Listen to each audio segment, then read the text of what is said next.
Hello everyone, welcome back. Now we are going to study the sixth subchapter from the seventh chapter of auditing, that is, a report on internal financial control over financial reporting. Internal financial control was introduced to promote proper risk management and governance within the organization.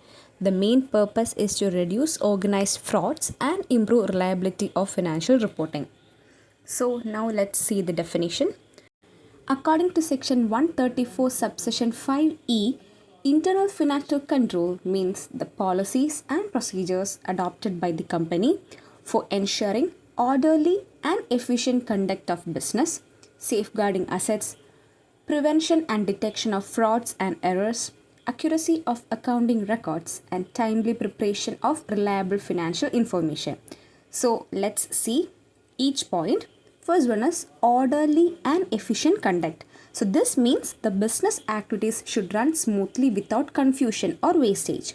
Then the adherence to policies. That means employees must follow company rules and procedures properly. Then safeguarding of assets. That means assets like cash or machinery, inventory and furniture should be protected from theft or misuse. Then prevention and detection of frauds. So controls should help prevent frauds, and if any fraud happens, it should be detected quickly. Then the accuracy of records. Accounting records must be correct and complete because financial statements are prepared from these records. Then timely preparation of financial information. Financial statements should be prepared on time and information should be reliable. Now let's see the importance of internal financial control. So, sound internal financial control reduces auditors' burden and provide reasonable assurance regarding correctness of accounts. Now let's move on to the next topic, that is report on internal financial control. As per section 143 subsection 3(1), the auditor must state whether the company has adequate internal financial control system and whether such controls are operating effectively. This means the auditor not only checks existence of controls but also checks whether the controls actually work properly. The next one is Board of Directors responsibility.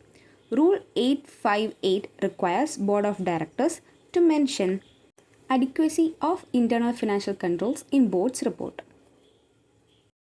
Now let's move on to the next topic, that is auditor responsibility under Rule 10A. For financial years beginning on or after 1st April 2015, auditor's report must contain statement regarding adequacy and effectiveness of IFC. The auditor's objective is to express an opinion on effectiveness of internal financial controls over financial reporting. Now let's see the ICA guidance note on internal financial control over financial reporting. So here the auditor studies internal controls while auditing accounts, and the auditor finally gives opinion whether controls are effective or not. Now let's see the meaning of IFC over financial reporting. So it is a process to provide reasonable assurance regarding reliability of financial reporting and preparation of financial statements according to accounting principles. So here the reasonable assurance means high level of confidence but not absolute guarantee. Now let's see the policies and procedures included in IFC-FR. So first one is maintenance of records.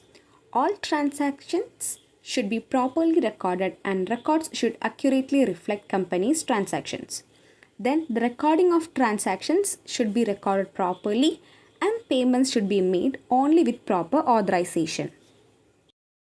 The next one is prevention or detection of unauthorized use of assets. That is, control should prevent theft or misuse of company's assets. Now let's move on to the audit process of IFC-FR.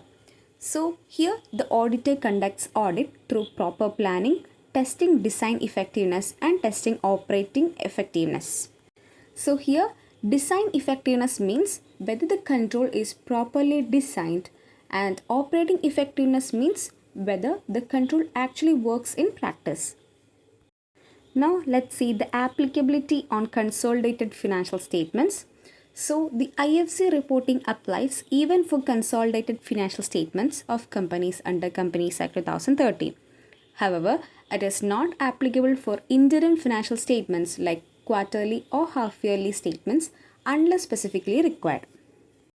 To conclude, the internal financial control over financial reporting is essential for reliability of financial statements, prevention of frauds, safeguarding assets, and proper governance. The auditor plays a major role in evaluating and reporting effectiveness of such controls. With this, we have completed this subchapter. We'll be coming up with the next video. Until then, keep learning and keep growing. Thank you.